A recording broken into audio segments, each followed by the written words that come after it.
예, 오늘은 주님의 마지막 약속입니다. 주님의 마지막 약속입니다. 계시록 22장 20절입니다. 계시록 22장 20절 같이 읽습니다. 이것들을 증언하시는 분께서 이르시되 내가 반드시 속히 오리라 하시는도다. 아멘. 주 예수님이여 과연 그와 같이 오시옵소서. 주님의 마지막 약속이고 성경의 마지막 기도입니다. 주님의 마지막 성경에 나오는 마지막 약속일 겁니다. 내가 반드시 속히 오리라. 이렇게 주님 약속했는데도 안 오시리라, 늦게 오시리라, 뭐 더디 오시리라 별 사람들이 다 했죠. 아멘 하지 않고 아멘 주 예수님이여 이렇게 아멘 주 예수님이여 과연 그와 같이 오시옵소서. 속히 오시옵소서. 반드시 속히 오시옵소서 이 말입니다. 기도합시다. 은혜로운 주 하나님, 이 시간 주께서 약속하신 말씀대로 반드시 속히 오리라 하신 대로 속히 오시기를 간구합니다. 전하신 주님, 저희 생에 주님께서 오시기를 간구합니다. 오늘이라도 내일이라도 주님이 오시기를 저희가 간절히 사모하고 주의 오심을 바라며 기다리고 있습니다. 하나님께서 이 복된 소망, 영광스러운 소망, 산 소망을 이 시간 성도들 마음속에 깊이 허락해 주셨어. 이 재림의 소망이, 이 믿음과 이 약속을 믿는 믿음이 우리 자신과 우리 삶을 얼마나 많이 변화시키는지 깊이 깨닫고 이것으로 넘치도록 해주십시오. 감사드리며 주의 이름 기도합니다. 아멘. 아멘. 앉으시기 바랍니다. 사실 오늘은 재림신앙의 효과, 재림신앙의 효과 뭐 이런 것입니다. 주님의 마지막 약속 제목 이렇게 잡았는데 재림신앙을 가졌을 때 재림신앙이 없는 사람들과는 전혀 다른 삶을 살게 된다. 전혀 다른 사람이 된다. 뭐 이런 내용입니다. 오늘은 주님의 마지막 약속이라는 주제로 말씀을 선포하겠습니다. 성경은 약속의 책이라 불릴 만큼 많은 약속들이 기록되어 있는데 대략 한 800개 정도 약속이 있다 이렇게 말합니다. 그래서 성경을 프라미스 북 그래요. 약속의 책, 프라미스 북이라고 그러죠.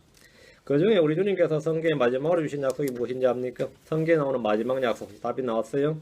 주님은 놀라운 약속, 영광스러운 약속을 성경책 마지막에 무려 4번이나 반복하셨습니다. 내가 속히 오리라. 이것이 주님의 약속입니다. 계시록 3장 11절, 다음 22장에서 3번 나옵니다. 계시록 3장 11절, 22장 7절, 12절, 20절입니다. 보라 내가 속히 오리니 내가 가진 것을 굳게 붙잡아 아무도 내 관을 빼앗지 못하게 하라. 보라 내가 속히 오리니. 보라 내가 속히 오리니. 주님께서 친히 하신 약속의 말씀입니다. 구약 성경에는 초림에 대한 약속의 말씀보다 재림에 대한 약속의 말씀이 훨씬 더 많습니다. 우리 주님께서 이 땅에 육신을 입고 오신다는 초림이죠. 처녀에게도 잉태하여 우리 초림의 약속보다 주님께서 영광스럽게 오시는 그 재림의 약속이 훨씬 더 많다 이 말입니다. 초림 때 주님은 자기 위에 종의 형체를 취하시고 사람들의 모습이 되셨으며 사람의 모양으로 나타나셨습니다. 초림 때 주님은 자기 위에 천사들의 본통을 취하지 아니하시고 자기 위에 아브라함의 실을 취하셨습니다. 초림 때 말씀이셨던 하나님은 육신으로 만들어지셨습니다. 육신, 말씀이 육신이 되어갈 때 The Word was made. 말씀이 육신으로 만들어졌다요. 말씀이 육신이 되셨어. 말씀이 육신으로 만들어지셨습니다. 그 몸은 말씀이 육신으로 만들어지신 성육신이죠. 하나님께서 육체 안에 나타나신 분이 초림 때 예수 그리스도입니다. 하나님께서 육체 안에 말씀이 육신이 되사 이것이 초림의 예수 그리스도십니다. 예수 그리스도는 하나님 형체로 계신 분으로서 스스로 무명한 자가 되셨고 여자에게서 나셨습니다. 그님은 이 땅에 오셔서 구속사역을 다 이루셨습니다. 다 이루어졌도다. It is finished. 다 이루셨도다. 이렇게 말씀하셨습니다. 그리고 하늘로 올라가셨습니다. 하늘로 올라가셨어요. 하늘로 가신 주님은 다시 오실 것을 약속하셨습니다. 다시 오신다. 주의 재림은 사람들이 만들어낸 교리나 가르침이 아니라 주님이 친히 하신 약속의 말씀이요 성경의 증언입니다. 계시록 22장 7절 12절 계시록 22장 7절 12절입니다. 보라 내가 속히 오리니 이 책에 대언의 말씀들을 지키는 자는 복이 있도다 하더라. 보라 내가 속히 오리니 반복되고 있죠. 이 12절 보라 내가 속히 오리니 내가 줄 보상이 내게 있어 각 사람에게 그의 행위에 따라 주리라. 와서 보상은 주님의 재림 때 주는 거죠. 와서 준다. 주님께서 사도 요한에게 계시를 주시면서 보라 내가 속히 오리니 라고 말씀하셨습니다. 주님이 오실 때까지 우리가 할 일은 이 책에 대한 말씀들을 지키는 겁니다. 주의 오심은 사람들이 더디다고 생각하는 것처럼 더디지 않습니다. 우리 생애에 주님이 다시 오신다 해도 전혀 예상할 것이 없습니다. 내일이라도 주님이 오실 수 있습니다. 오늘 밤에라도 주님이 오실 수 있습니다. 오실 수 있어요. 오실 수 있다 이거예요. 20절입니다. 이것들을 증언하시는 분께서 이르시되 내가 반드시 속히 오리라 하시는도다. 아멘. 주 예수님이여 과연 그와 같이 오시옵소서. 오시옵소서. 주님은 내가 반드시 속히 오리라 이렇게 하셨습니다. 교회가 대환란을 통과한다고 믿는다면 이런 진리의 말씀이 황당하게 들릴 수 있습니다. 대환란 통과하면 뭐 대환란 통과할 때까지 안 오시는 거죠. 근데 반드시 속히 오리라 했죠. 주요심은 공중재림과 지상재림으로 나누어집니다. 공중재림은 교회를 위한 것입니다. 공중재림은 교회를 위한 것입니다. 지상재림은 이스라엘을 위한 것입니다. 지상재림은 이스라엘을 위한 것입니다. 공중재림은 대환란 전에 있는 성도들에게 주어진 복된 소망입니다. 지상재림은 대환란 끝에 있게 될 이 땅의 남은 자들에게 주어진 복된 소망입니다. 공중재림 이 땅의 성도들을 하늘로 받아주신 사건입니다. 이게 중요합니다. 이 땅에 있는 성도들을 어디로? 하늘로. 공중재림은 땅에 있는 성도들을 하늘로 받아주시는, 하나님께서 하늘로 자신에게로 하늘로 받아주시는 사건입니다. 요한복음 14장 2절 3절입니다. 요한복음 14장 2절 3절. 내 아버지 집에 거할 곳이 많도다. 그렇지 않으면 내가 너에게 말해 주었으리라. 내가 너희를 위해 처소를 예비하러 가노니 내가 너에게 맨션을 예비하러 간다. 아세요? 가서 너희를 위해 처소를 예비하면, 맨션을 예비하면 내가 다시 와서 너희를 내게로 받아들여 내가 있는 곳에 거기에 너희도 있게 하리라. 거기에 너희도 있게 하리라. 주님께서 맨션을 다, 처소를 다 예비하시면 거기에 우리가 있게 된다. 하늘, 땅에 있는 우리를 하늘로 불러 올리셔서 하늘에 있는 맨션에 거하게 한다. 거기에 있게 하리라. 우리의 주소지가 바뀌는 거죠. 땅에서 하늘로. 이 삶의 처소가 바뀐다 말입니다. 우리를 하늘로 받아주시는 사건이 공중재림입니다. 주님이 오셔서 우리를 하늘로 끌어올리셔서 하늘로 받아주시고 우리가 주와 함께 저 하늘에 거하는 것, 주님이 마련해 오신 처소, 그 공중에, 그 하늘에 있는 맨션에 거하는 것, 그것이 공중재림입니다. 간단히 말해서 공중재림은 성도들이 주님께로 올라가는 것이고 하늘에서 주님이 성도들을 받아주시는 겁니다. 우리를 받아주시는 거예요. 공중재림은 흔히 휴거라 불리는 사건입니다. 땅에서 하늘로 싹 올라간다고 해서 휴거라 그럽니다. 공중재림은 주님께서 이 땅에 내려오지 않으십니다. 땅에 내려오지 않으신다 이거예요. 믿는 사람들이 이 땅에서 하늘로 들림을 받습니다. 땅에서 하늘로예요.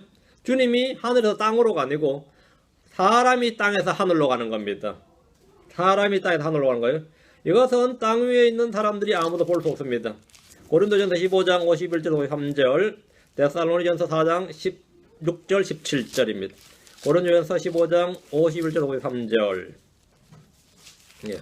보라 내가 너에게 한 가지 신비를 보이노니, 신비다 이거. 신비를 보이노니 우리가 다 잠자지 아니하고 마지막 나팔 소리가 날 때 눈 깜짝할 사이에 in the twinkling of an eye, 눈 깜짝할 사이에 순식간에 다 변화되리라. 나팔 소리가 나매 죽은 자들이 썩지 아니할까 소리를 하고 우리가 변화되리니, 죽은 자들이 썩지 않고 일어나고 부활이죠. 우리가 변화되리니 이게 휴거입니다. 이 썩을 것이 반드시 썩지 아니함을 입고, 이 썩을 것 우리 몸을 말합니다. 썩을 몸이 반드시 썩지 아니할 몸을 입고, 이 죽을 것이, 죽을 몸이 반드시 죽지 아니함을 입으리라. immortal body, 불멸의 몸을 입으리라 이 말입니다. 성경은 휴거와 부활에 대해서 순식간에 일어난 사건이다. 순식간, 눈 깜짝할 사이에 순식간에 일어난 사건이라 이렇게 말합니다. 마지막 나팔 소리가 날 때란 말씀을 통해서 우리는 하늘로 들림받기 전에 나팔 소리를 듣는다. 나팔 소리가 난다. 나팔 소리를 듣는다는 사실을 알 수 있습니다. 여기서 마지막 나팔이란, 잘 보여요? 라스트 트럼프죠. 트럼펫이 아니고 라스트 트럼프입니다. 나팔 소리예요, 그냥. 마지막 나팔 소리가 날 때, 마지막 나팔 소리가 날 때 이러는데, 이 마지막 나팔 소리인데 이걸 이제 마지막 나팔이라고 생각을 해서 계시록에 나오는 7째 천사가 부는 나팔, 7 천사가 나팔을 7개 각자 하나씩 받으니까 7째 천사가 부는 게 마지막 나팔이 아니냐. 그러니까 믿는 자들은 7째 천사가 나팔 부을 때 그때 들림 받는다. 이게 이제 환란 통과론입니다. 마지막 나팔이란 말에서 계시록 10장 7절, 11장 15절의 사건과 연결지어서 교회가 대환란 통과한다 이렇게 주장하는 이들이 우리 킹제임 성경 진영에도 있습니다. 이건 이제 환란 통과론 이렇게 말합니다. 그럼 그게 과연 그런가 봅시다. 데살로니전서 4장 16절 17절. 데살로니전서 4장 16절 17절.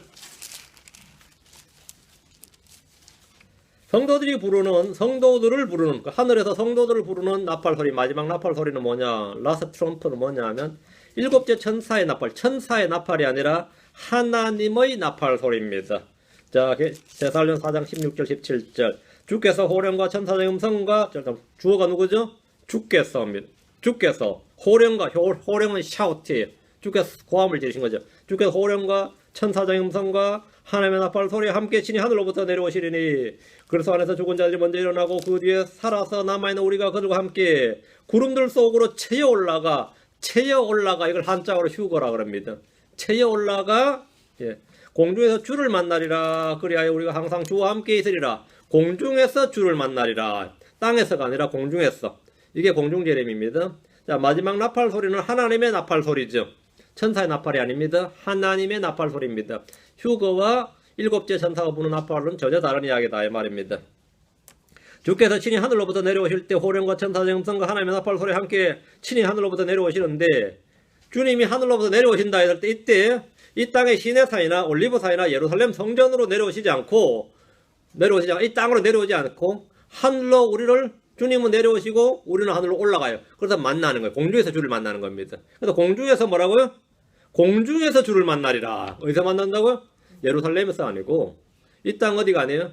공중에서 주를 만난다. 주님은 하늘에서 내려오시고 우리는 하늘로 올라가는 거죠. 그래서 공중에서 주를 만나요. 이 만남의 장소가 있는 겁니다.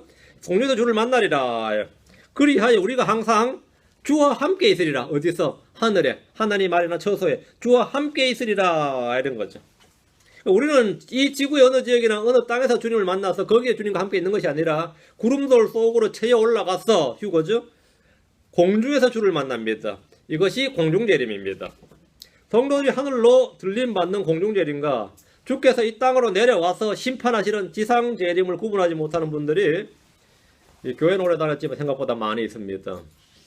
재림하니까 그냥 다 재림이 같은 재림인 줄 아는데 그게 전혀 다르다 이 말이죠. 공중재림은 우리가 땅에서 하늘로 들림을 받아서 주를 만나는 것, 공중에서 주를 만나서 주와 함께 있는 것이고 지상재림은 주께서 땅으로 내려와서 땅 위에 거하시는 겁니다. 땅 위에서. 땅에서 사람을 만나시고 뭐 하시죠? 심판하시는 겁니다. 땅에 있는 사람들을 심판하시는 거, 구원하는 게 아니라 심판하시는 겁니다. 공중재림은 교회 성도들, 주를 믿는 자들을 위해서 오시는 것이고 지상재림은 주님께서 믿는 자들과 함께 오시는 겁니다. 하늘에 있을 때 우리가 주님과 함께 이 땅에 내려오는 겁니다. 주님 우리를 받아주시는 것이 공중재림이고 사람들이 주님을 받아주는 것, 사람들이 주님을 영접하는 거 받아주는 것이 뭐냐? 지상재림입니다. 신자든 불신자든 주님을 안 받아주면 어떡할 거예요? 주님 오시는데 사람들이 주님을 받아주는 것, 그것이 지상재림입니다. 성도들이 하늘로 올라와서 주님과 함께 있는 것이 공중재림이고 주님께서 이 땅으로 내려와 사람들과 함께 있는 것이 지상재림입니다. 지상재림 때 크리스천들은 하늘에 계신 주님께로 가는 것이 아니라 주님과 함께 하늘에서 이 땅으로 내려오는 겁니다. 자, 사도행전 1장 10절 11절입니다. 저희 교회에서도 한참 다녔던 분 중 한 분도 이제 여기서 뭔 소리를 듣고 나서는 교환란 통과가 맞다고 주장해서 떠나신 분이 계세요. 저희 교회는 교리가 안 맞으면 같이 못 있으니까 떠나신 분인데 참 요상하다 싶어요. 근데 그게 구분을 못 하시는 거죠. 사도행전 1장 10절 11절 그분께서 올라가실 때 그들이 똑바로 하늘을 바라보고 있는데 보라 흰 옷 입은 두 남자가 그들 곁에 서며 또 그들이 이르되 너희 갈릴리 사람들아 너희가 어찌하여 서서 하늘을 바라보느냐 너희를 떠나 하늘로 들려 올라가신 이 동일한 예수님께서 This same Jesus 이 같은 예수님께서 너희가 그분께서 하늘로 들어가심을 본 그대로 오시리라 하니라. 그대로 하늘로 들어가심을 본 그대로 오시리라. 이게 지상재림이죠. 자, 잘 보셔야 됩니다. 올리브산에서 주님은 제자들이 본 앞에서 승천하셨습니다. 그분께서 그들이 보는 동안 들려 올라가시니 보는 동안 그 육안으로 봤어요. 육안으로. 영안으로 그런 게 아니고 믿음으로 영안으로 그런 게 아니라 육신의 눈으로 주님이 들려 올라가는 걸 봤습니다. 주님은 순식간에 눈 깜짝할 사이에 올라가신 것이 아닙니다. 주님은 구약의 주의 천사들이 불꽃 가운데서 호련히 사라지는 것처럼 그렇게 모습을 감추신 것이 아니라 제자들이 눈을 뜨고 똑똑히 보도록 천천히 올라가셨습니다. 누구나 다 볼 수 있었던 거죠. 이는 다시 오실 때 모습을 미리 보여주신 것인데 주의 지상재림은 사람들이 모두 목격할 수가 있습니다. 천사들이 너희를 떠나 하늘로 들려 올라가신 이 동일한 예수님께서 너희가 그분께서 하늘로 들어가시를 본 그대로 너희가 본 그대로 오신다 이렇게 했습니다. 공중재림은 이 땅에 누구도 그분의 오심을 볼 수 없습니다. 공중에서 주를 만나니까 사람이 공중으로 올라가는 것이기 때문에 이 땅에 누구도 주님을 볼 수가 없어요. 공중재림은 누구도 그분의 오심을 볼 수가 없는 사건이고 나팔 소리와 함께 우리가 하늘로 들림받는 사건입니다. 우리가 하늘로. 지상재림 이 땅의 사람들 누구도 다 볼 수 있습니다. 불신자도 볼 수 있어요. 신자 불신자 가릴 거 다 볼 수 있어요. 이스라엘은 이방인들 이교도들은 다 볼 수 있습니다. 계시록 1장 7절 올라가시는 본 그대로 오신다고 하시니까 이게 어떤 사건이냐면 계시록 1장 7절입니다. 계시록 1장 7절 보라 그분께서 구름들과 함께 오시느니라. 구름들과 함께 오시느니라. 올라가실 때 구름들과 함께 올라갔죠. 그래 구름들과 함께 오시느니라. 모든 눈이 그분을 보겠고 그분을 찌른 자들도 볼 것이요 땅의 모든 족속들이 그분을 인하여 통곡하리니 참으로 그리하리로다. 아멘. 땅의 모든 족속들이 지상의 모든 사람들 다 하죠.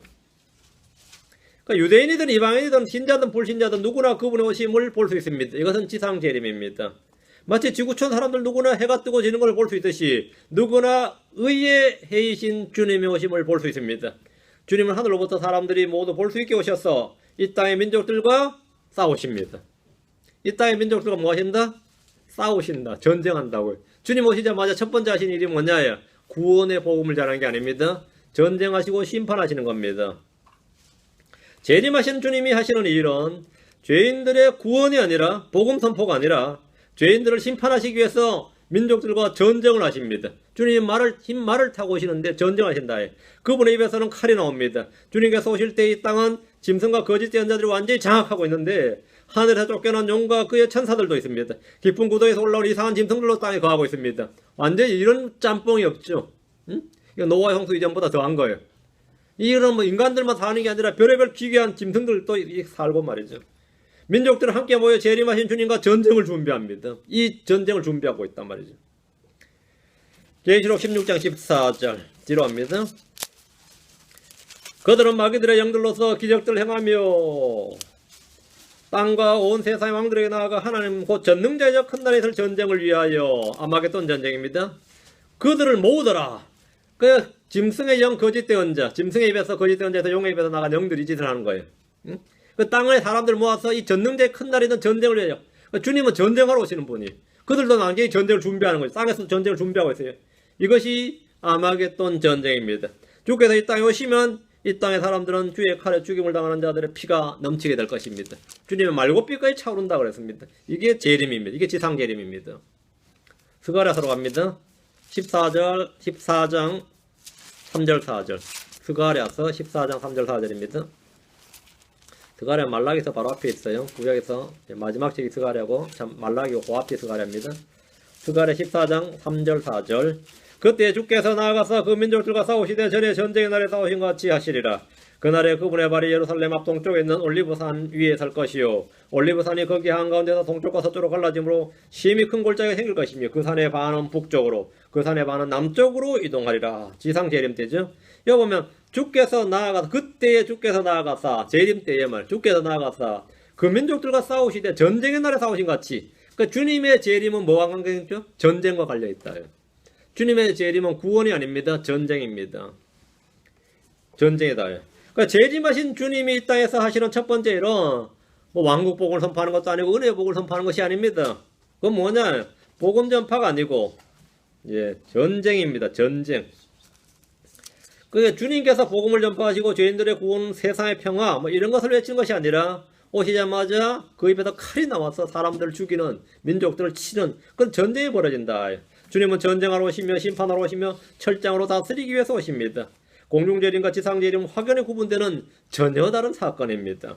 주님께서 성도들에게 내가 반드시 속히 오리라 하신 말씀은 뭐냐? 그건 공중재림입니다. 그건 공중재림이에요. 지상재림은 성도들을 하늘로 데려가시는 것이 아니라 이 땅에 있는 민족들을 심판하시고 이 땅에 하늘의 왕국을 세우시기 위해서 오는 겁니다. 우리가 하늘로 들림받는 순간 땅은 적그리스도의 날이 됩니다. 성도들에게는 그리스도의 날이고 땅은 뭐라고요? 적그리스도의 날이 되는데 우리가 그리스도의 날이라 불리는 그 순간 그때 이 7년 대환란이죠. 땅은 대환란을 겪는데 이것을 성경적 용어로는 주의 날 또는 야곱의 고난의 날 이렇게 부르는 대환란의 날이 됩니다. 잘 따라오고 있죠? 오케이. 너무 빨라요. 그런 분이 있어서 잘 들으셔야 됩니다. 주님께서 친히 오셔서 나팔 소리와 함께 우리를 하늘로 부르는 사건이 공중재림입니다. 주님께서 나팔 소리와 함께 천사들을 보내서 선택받은 자들을 이스라엘을 지상에 있는 이스라엘을 모으는 것이 지상재림입니다. 이스라엘을 예루살렘으로 유대 땅으로 팔레스타인 땅으로 모으는 것이 지상재림이에요. 하늘로가 아니고 땅으로. 우리를 하늘로 들림받는 것이 뭐라고요? 공중재림이고 이스라엘을 땅으로 모으는 것이 지상재림이다. 공중재림은 주의 오심에 따르는 표적이 없지만 지상재림은 주님이 오시기 전에 많은 표적들이 있습니다. 공중재림 때에는 주 안에서 잡는 자들이 먼저 일어나고 산자들이 변화를 받아서 하늘로 끌려 올라간다. 하늘로 순식간에 들림을 받습니다. 들림을 받는다. 체에 올라간다. 주님이 이 땅에 오실 지상재림 때에는 이 땅에는 그 누구도 몸이 변화되지 않습니다. 육신의 몸 그대로 천년왕국으로 들어가지 변화된 몸을 받지 못합니다. 우리는 다 변화된 몸을 받는데 그렇죠? 죽은 자들 일어나서 호련히 다 변화된단 말이지. 영광스러운 몸, 죽지 않는 몸, 썩지 않는 몸을 입는단 말이에요. 그건 뭐냐? 우리 주님과 같은 몸을 입는다. 그럼 우리 하나님 아들들로 나타나는 거죠. 공중재림 때는 몸의 변화가 있다. 지상재림 때는 어떤 사람의 몸도 변화되지 않습니다.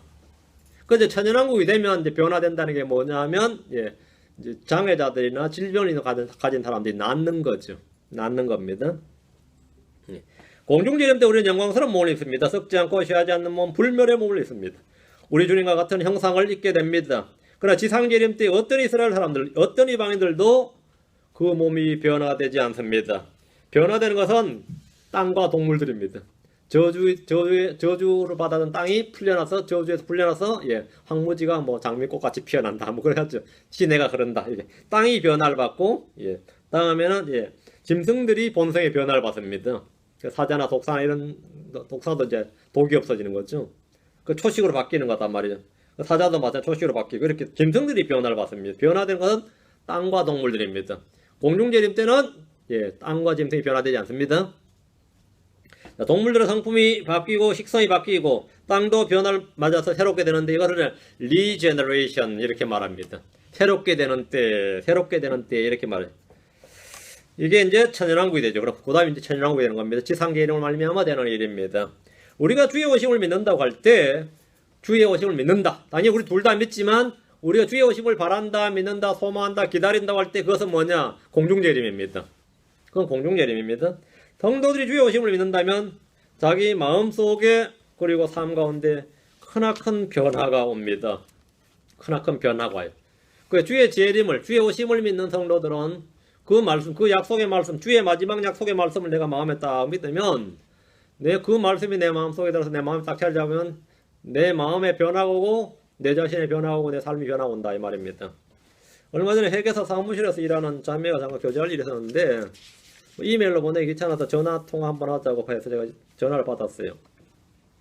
자기가 회계사 사무실에서 근무하다 보니까 회계사 이제 요즘에 시즌 보고 세금 보고 할 때니까 뭐 전부 세금 보게 되니까 1년치 이제 그걸 쫙 다 보게 되는 거 계속 맨날 바쁘죠. 그때 자기가 회계사 일을 하니까 하는 일이 늘 회계보고에 대한 것인지라 이 성경에서 회계보고란 말이 그렇게 깊이 와닿는다는 거예요. 회계보고란 말이 전부 다 살펴야 되냐. 그래가지고 이 맞춰야 되고 그렇죠. 그게 뭐 그들이 하는 일이니까. 지금까지는 그게 안 와닿았다 이거예요. 왜 안 와닿았느냐. 개혁성경에는 회계보고란 말이 없다 이거예요. 개혁성경에는 회계보고란 말이 없어서 그에 대한 감이 없었는데 이 킹제임 성경을 딱 받고 나니까 회계보고란 말이 많이 나오죠. 마태복음 12장 36절에 오직 내가 너에게 이르노니 사람들이 무슨 쓸데없는 말을 하든지 심판날에 그것에 대해 회계보고를 하리라. 심판날에 뭐라고? 그것에 대해서 회계보고를 하리라. 네 그때 그런 말을 왜 했느냐. 그 회계보고를 하는 거죠. 우리는 주님 오실 때 주님 앞에 서게 되고 우리가 한 일에 대해서 회계보고를 해야 됩니다. 회계보고를 해야 돼요. 이 회계보고가 있다. 우리는 우리가 행한 모든 일에 대해서 설명해야 됩니다. 누구 앞에서? 주님 앞에서 주님께 설명해야 됩니다. 우리는 남의 일, 남의 사정을 회계보고하지 않습니다. 우리는 우리 동료나 우리 친구나 우리 친척이나 우리 가족들에게 내가 한 일을 보고하는 게 아닙니다. 누구한테 한다고요? 주님께 해야 돼요. 이게 중요한 겁니다. 우리는 우리가 행한 일에 대해서 모두 다 주님 앞에서 회계보고를 합니다. 로마 14장 12절 이런 구절을 외워놔야 돼요. 로마 14장 12절 같은 거는 그러므로 이와 같이 우리 각 사람이 자신에 관하여 하나님께 회계보고를 하리라. 우리 각 사람이 누구에 대해서요? 우리 자신에 관하여. 우리 각 사람이 우리 자신에 관하여 하나님께 회계보고를 하리라. 우리는 저 사람 때문에 저 작자가 뭐 이럴 수 있죠. 근데 그거는 쓸데없는 소리고 주님 앞에서는 우리 자신에 관하여 하나님께 회개복을 하리라. 베드로전서 4장 10 베드로전서 4장 5절 베드로전서 4장 5절 한 번에 착착 넘어가야 됩니다. 성경이 한 번에. 베드로전서 4장 5절 그들은 산 자들과 죽은 자들을 심판할 준비가 되신 분께 회개복을 하리라. 회개복을 누구에게 한다고요? 산 자들과 죽은 자들을 심판할 준비가 되신 분에게 하나님께 회개복을 하리라 이 말. 회개복을 하리라. 어느 회사라도 회계감사가 있을 때는 업무부서가 모두 그 일로 긴장을 합니다. 회계감사가 있을 때. 회계감사가 없다면 제멋대로 행할 수 있지만 회계복을 해야 하기 때문에 매사에 주의를 기울여야 됩니다. 매사에 주의를 기울여야 됩니다. 우리 역시 마찬가지입니다. 우리는 주님 앞에서 우리가 한 모든 일들, 심지어 말들까지 다 회계보고를 하게 됩니다. 우리는 동료들이나 선배들에게 회계보고를 하는 것이 아니라 주 하나님 앞에서 회계보고를 해야 됩니다. 우리는 아무것도 속일 수가 없고 과장할 수도 없고 변명할 수도 없고 숨길 수도 없습니다. 왜? 하나님께 해야 된다. 하나님께. 구원받은 성도가 주의 오심에 대해서 아무 준비도 없이 살고 있다면 이 시간 정신을 차리고 깨어 있어야 됩니다. 주를 만날 준비가 되어 있지 않다면 이 시간부터 준비해야 됩니다. 주를 만날 준비가 없이 내가 살고 있다. 그렇게 내가 살아왔다면 헛산 겁니다. 나름 산다고 사라진 건 헛산 거예요. 멀지 않아 주님이 오십니다. 내가 반드시 속히오리라. 주님 속히오신다. 주님께서 반드시 속히오리라 이렇게 말씀하셨기 때문입니다. 주님께서 오시지 않을 것처럼 살다가 어느덧 죽음이 오고 내가 알지 못한 어느 날 주님을 만나는 것이 인생에서 가장 큰 불행입니다. 여러분 다른 게 불행이 아니에요. 예기치 않은 순간에 주님을 만남으로써 주님 만날 준비 안 된 순간에 이 주님 만날 때 그만큼 큰 내 인생 잘못된 게 뭐에 크게 잘못된 거예요. 크게 잘못된 거죠. 주 앞에 서기 위해서 할 수 있는 가장 좋은 방법은 주께서 오신다는 약속의 말씀을 마음에 간직하고 사는 겁니다. 주의 오심을 기다리고 사랑하면 신앙생활에 혁명적인 변화가 옵니다. 그 재림신앙은 여러분 십자가신앙이나 부활신앙과 마찬가지로 그 창조신앙이나 십자가신앙이나 부활신앙이나 성육신신앙이나 이런 모든 근본적인 신앙과 마찬가지로 이 재림신앙이야말로 이 마지막 버튼을 닫는 것 같아요. 마지막 버튼을 잠근 것 같아요. 내 인생에서 완전한 마음에 완전한 준비를 하게 해주는 이것이 바로 재림신앙입니다. 재림신앙을 갖게 되면 주의 어떤 변화가 오느냐. 첫째가 주의 오심을 믿는 사람들. 주의 오심. 내가 주를 만날 준비가 되어 있다. 주의 오심을 기다리고 준비하고 사랑하는 사람들의 오늘 첫 번째 변화는 뭐냐. 자신을 순결하게 하는 겁니다. 퓨러티입니다. 순결입니다. 요한일서 3장 2절 3절입니다. 요한일서 3장 2절 3절.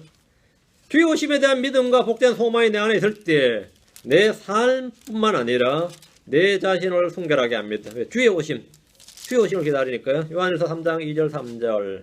사랑하는 자들아 이제 우리는 하나님의 아들들이니라. 우리가 앞으로 어떻게 될지는 아직 나타나지 아니하였으되 앞으로 어떻게 될지 아직 나타나지 않았다. 주의 오심으로 나타나는 거죠. 우리 몸이 변화되는 거다 말이에요. 그분께서 나타나시면 공중재림입니다. 우리가 그분과 같게 될 줄 아노니 이는 우리가 그분께서 계신 그대로 볼 것이기 때문이라. 그분 안에서 이 소망을 가진 자마다 그분은 이 소망 주의 오심 말이죠. 그 재림의 소망을 가진 자마다 그분께서 순결하신 것 같이 자기를 순결하게 하느니라. 그 재림신앙을 가진 사람은 자기를 순결하게 한다. 그 재림신앙이 없는 사람은 어떻게 하는 거죠? 멋대로 산다. 재림신앙을 가진 사람은 자기를 순결하게 합니다. 삶에서 정신이 뭐든다 이 말이죠. 순결하게 한다. 삶의 순결은 재림신앙을 가진 사람들의 특징입니다. 재림신앙을 가진 사람 특징이에요. 가끔가다 이 침례교들의 딜레마가 뭐냐. 개신교들이 이단들이 더 깨끗한 삶을 살아요. 이거야. 왜 그런 것 같아요? 이단들은 제7안식교 이름이 뭔지 알죠? 재림교입니다. 그 애들이 재림예수교예요. 제7안식교가 세컨 어드벤티스트거든요. 그 재림신앙으로 무자한 사람들이 안식교라고 어쨌든 앞에 뭐가 틀렸든 말든 그거 하나는 뭐라고요? 개신교 교인들보다 훨씬 뛰어나요. 그러니까 그들의 삶이 뭐죠? 훨씬 더 순결한 겁니다. 그들이 훨씬 더 순결해요. 그들이 이런 것들이 우리한테 상당히 도전을 줘요. 왜 안식교가? 왜 몰몬교가? 아니면 왜 여호와의 증인이? 왜 이 근본주의, 이 소위 말하는 근본주의니 정통이니 보수니 뭐 개혁이 별별 좋은 소리 다 갖다 붙이는 성도들보다, 그런 교회들보다 이 삶을 비교해보면 훨씬 낫다 그래. 불신자들한테 물어보세요. 누가 더 나은지. 응? 누가 더 나은지. 이놈하고 일할래, 이놈하고 일할래 하면 이놈하고 일하는 게 나아요. 응? 왜? 이놈은 거짓말 안 한다 이거. 이 사람은 딴짓 안 한다 이거. 이 사람은 헛짓 한다 이거예요. 응? 이거 우리 좀 창피한 일이지만 이 현실이 그래요. 왜 그런가 하면 다른 건 이단인지 뭔지 몰라도 그거 하나는 이쪽이 더 살아있는 거예요. 살아있는 거죠. 이 크리스천들은 주님 안 오실 것처럼 살거든요. 응? 주님 안 오실 것처럼, 안 오실 것처럼. 오셔도 뭐 설마 내 생에 오시겠어요. 이런 식이니까. 그러니까 나는 계획이 뭐죠. 내 아들, 내 손자까지 다 이 장기적인 계획을 플랜을 잡고 사니까 뭐 주님 오실 걸 생각할 일이 없죠. 그 삶의 순결은 재림신을 가진 사람들의 특징입니다. 이런 성도들은 말씀의 물로 자신을 씻는 작업을 게을리하지 않습니다. 이 약한 현 세상에서 더럽고 추한 모든 것들이 우리를 둘러싸고 있기 때문에 우리는 매일매일 말씀 앞으로 나아가서 씻음 받을 필요가 있습니다. 매일 씻는 사람은 약간만 더러워도 그것에 매우 신경이 쓰이고 아주 예민해집니다. 밤엔 바쁘다고 안 씻고 이렇다 저렇고 안 씻고 뭐 하루 씻는 걸 거르고 하면 나중에는 더러워져도 그거는 뭐 별로 감이 안 옵니다. 뭐 그 정도 평소에 그랬는데 싶어요. 여러분이 얼마나 주님 앞에 더 가까이 나아가느냐에 따라서 여러 삶의 순결도가 달라진다 이 말입니다. 둘째, 주의 오심을 믿는 사람들, 재림신을 가진 사람들은 세상에 속한 정욕을 거부하고 경건한 삶을 추구합니다. 디도서 2장 11절에서 13절입니다. 디도서 2장 11절에서 13절. 디도서 2장 11절 13절입니다. 구원을 가져다 주시는 하나님의 은혜가 모든 사람에 나타나 우리를 가르치시되 경건치 아니한 것과 세상에 속한 정욕들을 우리가 거부하고 이 현 세상에서 맑은 정신을 가지고 의롭게 하나님의 뜻대로 살며, 그 다음 저 복된 소망, 이게 뭐죠? 재림신앙입니다. 저 복된 소망과 위대하신 하나님 곧 우리의 구원자 예수 그리스도 영광스러운 나타나심을 기다리게 하셨느니라. 재림을, 주의 오심을 뭐라 기다리게 하셨느니라. 하나님의 은혜는 뭐하냐? 우리로 하여금 세상의 정욕을 거부하고 주의 나타나심을 기다리게 하는 겁니다. 그게 은혜 받은 사람이. 주의 오심을 기다린 사람. 주의 예수 그리스도의 영광스러운 나타나심을 기다리게 하셨느니라. 재림신앙의 땅에서 경건한 삶의 비결입니다. 주 예수 그리스도의 오심을 기다리는 이들은 세상에 속한 모든 불경건을 배척하고 경건을 추구하는 것으로 드러납니다. 재림신앙은 뭐 미래를 바라보는 뜬구름의 신앙이 아니라 지금 현재의 내 삶의 좌표와 기준을 제시해 주는 겁니다. 내가 주의 재림을 믿고 소망하고 기다린다면 그 기다림을 언제 기다리는 거죠? 주님은 미래에 나타나시더라도 기다림을 현재란 말이죠. 기다림 현재다. 그러니까 주의 재림을 소망하는 사람은 현재의 삶이 변한다. 현재가 변해. 지금 현재가 중요하다요. 재림이란 복된 소망을 가진 사람은 자신의 삶의 모든 부분 하나하나까지 주님 앞에서 회개해야 되고 회개보고해야 되고 말이죠. 그에 따른 심판을 받는다는 사실을 자각하고 있기 때문에 결코 더러운 삶을 살 수가 없습니다. 우리는 구원받은 후에 주님 오실 때까지 멋대로 살면서 주님을 기다리는 것이 아닙니다. 이제 구원받았으니까 그게 아니다 말이에요. 주의 오심을 기다리면서 하루하루를 경건하게 크게 살아야 된다는 겁니다. 주의 오심을 사모하며 소망주에 기다리는 사람들은 세상을 거부할 줄을 압니다. 나 이제 곧 갈 사람인데 이렇게. 나 이제 곧 갈 사람인데 주님 부르면 언제 갈 건데 그럼 주님 부르시면 곧 가야 된다. 주님 부르시면 곧 갈 사람인데 뭐. 여기 뿌리 내리질 않는 거죠. 뿌리 내리지 않아요. 왜 뿌리 안 내릴 것 같아요? 언제든 갈 사람이니까. 언제든 떠날 준비가 딱 돼 있어야 됩니다. 떠날 준비가 돼 있는 사람. 여러분 떠날 준비가 돼 있습니까? 안 돼 있어요. 돼 있어요? 안 돼 있어요? 안 돼 있어요? 그러면 이제 떠날 준비가 돼 있어야지. 그러면 세상 일들이 다 별거 아니죠. 그게 애착을 가질 것도 없고 매일 것도 없고 이 세상 삶의 일에 얽매이질 않습니다. 이 세상 삶의 일에 얽매이질 않아요. 자꾸 얽매인다는 말은 지금 여기 자꾸 뿌리를 내리려고 하고 있는 겁니다. 지금 뭔가 뿌리를 내리려고 하고 있어요. 다음 주의 오심을 믿는 자들은, 재림신을 가진 자들은 삶에서 절제하게 됩니다. 절제는 재림신앙의 특징이에요. 절제는 빌립보 4장 5절입니다. 빌립보 4장 5절.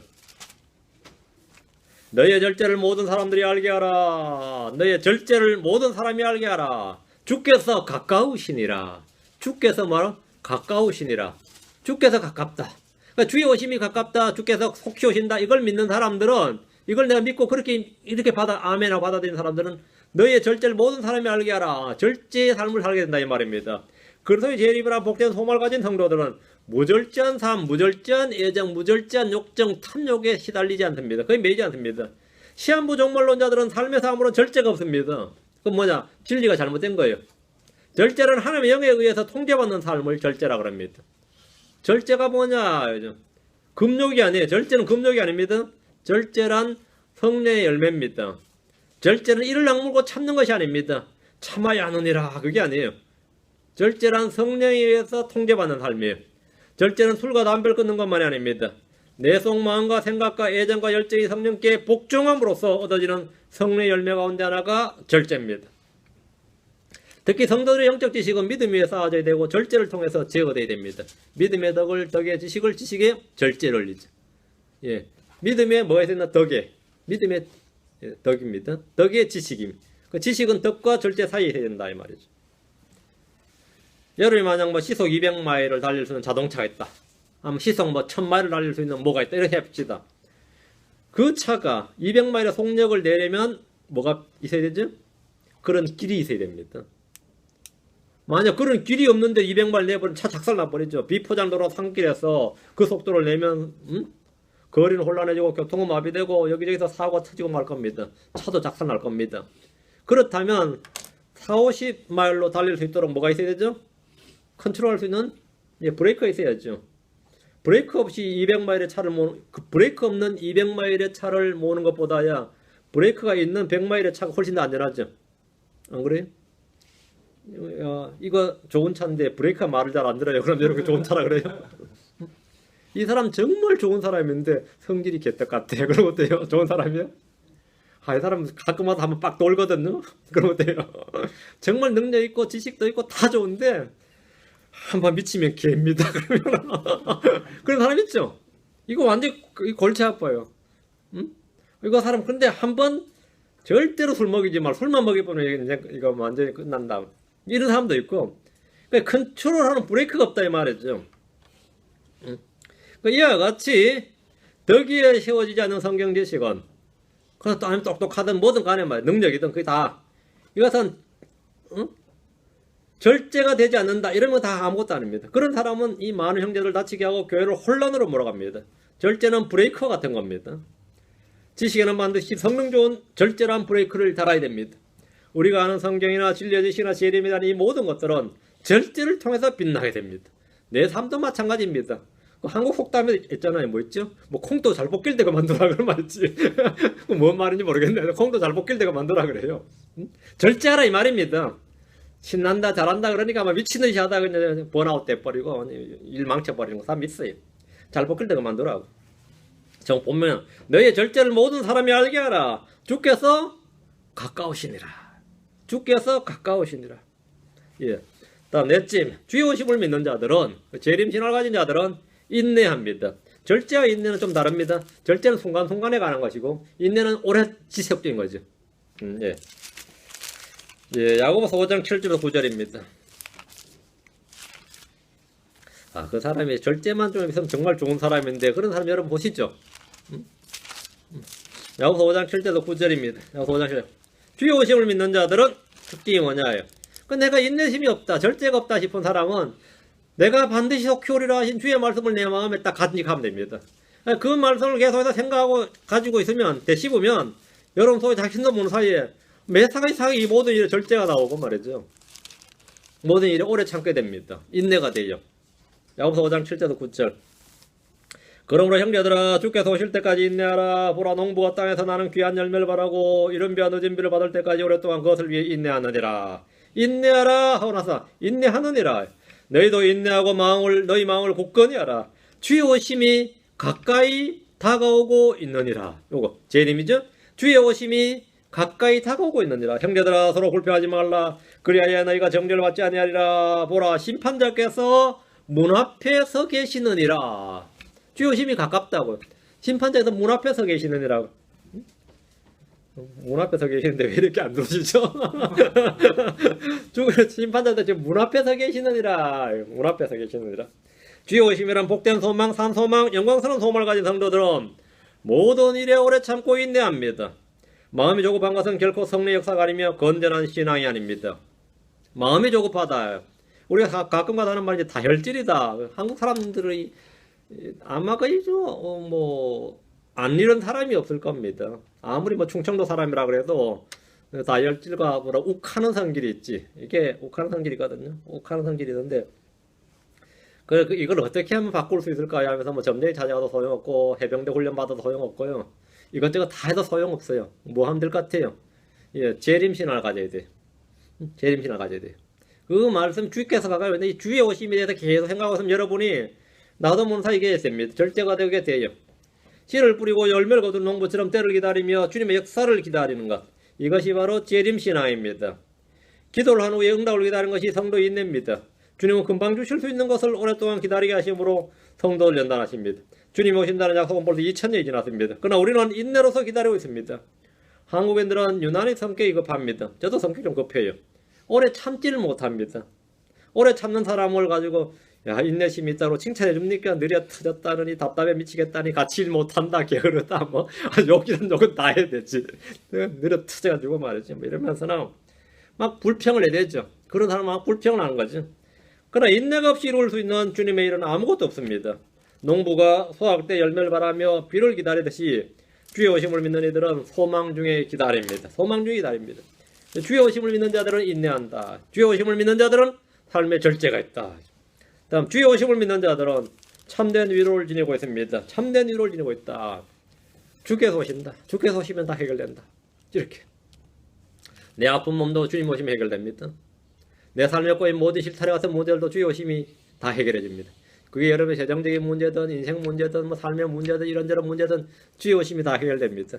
누가 여러분 덤벼들면 그러세요. 주께서 오시면 해결된다. 주께서 오시면 해결된다 이거예요. 성도들에게 주의 오심보다 더 큰 위로와 소망이 없고 그보다 더 큰 해결책이 없습니다. 재림신앙을 가진 사람은 마음 가운데 늘 위로가 있습니다. 주의 다시 오심은 우리의 기쁨이고 힘입니다. 오늘 소위 종말론을 외치는 설교자들 교파들 한번 보십시오. 사람들을 겁주거나 위협하거나 떨게 만듭니다. 특징이 그래요. 공중재림과 지상재림을 구분하지 못하기 때문입니다. 그들은 지상재림만 재림으로 하는 거죠. 그들은 주의 오심을 지상재림에만 적용하고 그것을 크리스천들에 적용하지만 이것은 오류입니다. 목회자들 중에서 휴거와 재림의 설교를 위로와 소망 대신에 끊임없이 불안감과 긴장감을 심어줘서 재물을 바치게 하고 국력행을 강요하고 가정을 파괴하는 애들이 있습니다. 주께서 오시는데 애들 학교는 왜 보내냐 이런 놈도 있고 회사는 왜 다니냐 그러면서 어디 또 모여서 집단 생활하는 그룹도 있고 끊임없이 긴장감과 불안을 유발하지. 왜? 지상재림을 성도들에 적용하는 거죠. 우린 그저 들림 받는다니까. 들림 받는다고. 그렇게 할 필요가 없어요. 주의 오심을 사모하는 이들은 주께서 주실 의예관을 받습니다. 주님의 다시 오심을 사모하는 사람들은 주님이 기뻐하지 않을 장소에서 죄를 짓고 있지 않을 겁니다. 언제도 주님을 맞을 생각하는 사람들은 주님께서 살아가시는 다른 형제들을 무시하거나 욕하지 않습니다. 주님이 곧 오신다는 믿음은 이 세상에서 이 세상에 우리의 마음을 두지 않도록 만드는 동시에 저 하늘의 소망을 가지게 하며 주님 오실 때 신실한 종으로 발견되도록 그런 소망을 가지도록 합니다. 그래서 삶에 절제와 오래 참음이 있고 이런 것으로 위로를 받습니다. 데살로니가서 4장 18절에 그러므로 이 말씀들로 서로 위로하라. 그러므로 이 말씀들이 뭐냐면 주의 오심이거든. 16절 17절이 휴거 부활이었죠. 그러므로 이 말씀들로 서로 위로하라. 주의 오심으로 우리 서로 위로하는 거예요. 이제 주께서 곧 오신다. 이것이 가장 큰 위로의 말씀이라는 겁니다. 이 말씀들로 주께서 곧 오신다는 이 말씀들로 서로 위로하는 겁니다. 여섯째입니다. 여섯째는 베드로전서 1장 13절입니다. 주의 오심을 믿는 자들은 재림신앙을 주께서 오신다는 이 약속을 믿는 자들은 마음의 허리를 놓이고 정신을 차립니다. 마음에 허리를 놓이고 정신을 차린다. 혼이 깨어있다 이 말이죠. 베드로전서 1장 13절. 베드로전서 1장 13절. 그러므로 너희 마음의 허리를 놓이고 정신을 차려. 마음의 허리를 놓이고 정신을 차려. 예수 그리스도께서 나타나실 때에 재림이죠. 너에게 가져오실 그 은혜로 인해 끝까지 소망을 가질지어다. 우리가 지금 받은 은혜가 있죠. 구원의 은혜죠. 그 다음에 재림 때 가져오실 그 은혜는 뭐죠? 몸의 변화죠. 너희에게 가져오실 그 은혜로 인해 주님이 가져오신다고. 너희에게 가져오실 그 은혜로 인해 우리 몸이 확연히 변화되고 영광스러운 몸을 입게 되고 그 은혜로 인해서 끝까지 소망을 가질지어다. 그러니까 주의 오심을 믿는 자의 특징이 뭐냐? 마음의 허리를 노리고 정신을 차린다. 우리가 허리에 띠를 띠듯이 일꾼들은 허리에 띠를 띠죠. 허리에 띠를 띠듯이 주의 오심을 기다리는 자들은 재림의 소망으로 마음의 허리를 동입니다. 마음을 긴장을 풀지 않고 마음을 풀지 않는다 이 말입니다. 우리가 지금은 종들로서 허리에 띠를 띠고 주님을 섬기지만 주님이 오시면 주께서 우리를 식탁에 앉히시고 음식 앞에 앉히시고 주님이 섬기신다는 겁니다. 누가복음 12장 37절 보십시오. 이건 엄청난 약속의 말씀이에요. 누가복음 12장 37절. 누가복음 12장 37절. 주님이 오셔서 우리를 섬기는 장면이 나옵니다. 지금은 우리가 종들로서 주님을 섬기는데 주께서 오시면 주께서 가져오실 그 은혜가 뭐냐 말이에요. 그리스도께서 나타나실 때에 너에게 가져오실 그 은혜. 주님이 우리를 섬긴다. 우리를 받아주시고 우리를 섬기시고 우리를 변화시키시고 뭐 또 우리가 상급을 주시고 각양 많이 있는데 가장 놀라운 것 중에 하나가 누가복음 12장 37절 주인이 왔어 그 종들이 깨어있는 것을 보면 그 종들은 복이 있도다. 진실로 내가 너에게 이르노니 주인이 허리띠를 띠고 그 종들을 음식 앞에 앉히고 나와 그들을 섬기리라. 뭐가 거꾸로 했네요. 그렇죠? 주인이 오셨어. 주인이 허리에 띠를 띠고 말이에요. 그러니까 지금 우리가 허리띠를 띠고 주님을 섬기면 허리를 동이고 마음의 허리를 동이고 정신을 차려서 주를 섬기면 주님이 오시면 주님의 허리띠를 띠고 그 종들 음식 앞에 앉히고 나와 그들을 섬기리라 합니다. 그날에 주인의 섬김을 받는 종들의 모습을 한번 생각해 보십시오. 우리가 식탁에 앉아있고 주님 우리를 섬기는 그 장면 한번 생각해 보라요. 우리가 지금 주를 섬기는 이런 그날의 영광에 비하면 사실 아무것도 아닙니다. 그건 비교할 수가 없는 겁니다. 지금 우리가 섬기는 섬김과 수고와 고난과 이것은 영광의 비중을 이루어 나가는 것이고 그 영광은 좋게 비교할 수가 없다. 앞으로 나타날 영광과는 좋게 비교할 수가 없다. 그러니까 너희 마음의 허리를 동이고 그러니까 주의 오심을 기다리는 사람들은 다 마음의 허리를 동이는 사람들입니다. 그러니까 주님께서 오셨을 때 그 종들이 깨어있는 것을 보면 했죠. 깨어있는 것을 봤다. 이 말은 뭐죠? 우리가 마음의 허리를 동였다. 그러니까 주의 재림을 사모한 사람들을 보는 겁니다. 주님은 누굴 보느냐예요. 주께서 오실지 안 오실지도 모른다고 믿는 사람들을 보는 게 아닙니다. 마음의 허리를 동한 사람을 볼 때 그들이 복이 있도다.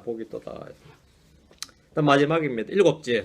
주의 오심을 믿는 자들은 달려갈 길을 마치기 위해서 애씁니다. 디모데후서 4장 7절 8절.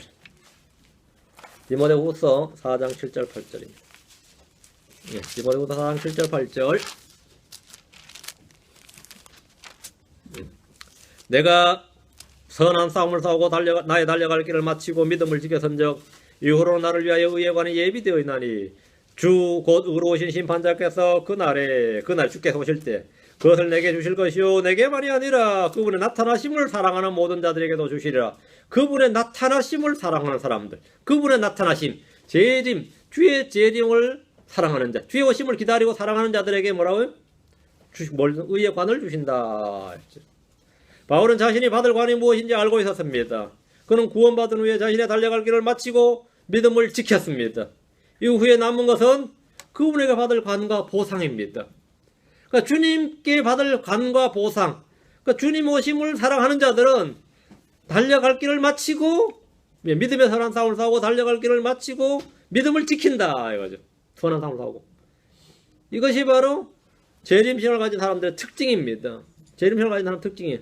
그러니까 주님의 오심을 사랑하는 모든 자들에게는 이 관이 주어지는데 이 관을 얻으려는 사람들은 당연히 뭐 이기기를 힘든 자마다 이 관을 얻기를 힘쓰는 자마다 맞죠? 규칙대로 싸우죠. 법대로 싸우고 모든 일에 절제하고 당연한 거죠. 그 다음에 주님 오실 때까지 인내하고 오래 참고 말이죠. 달려갈 길을 마치기 위해서 애를 쓰고 이런 일은 당연히 드러나는 거. 우리 삶에서 드러나는 겁니다. 드러난 겁니다.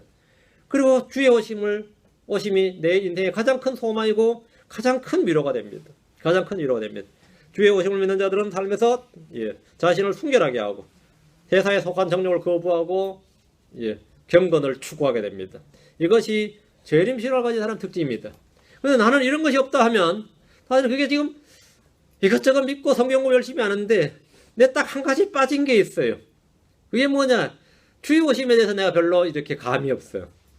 평소에 주의 오심에 대해서 내가 별로 감이 없다 이거예요.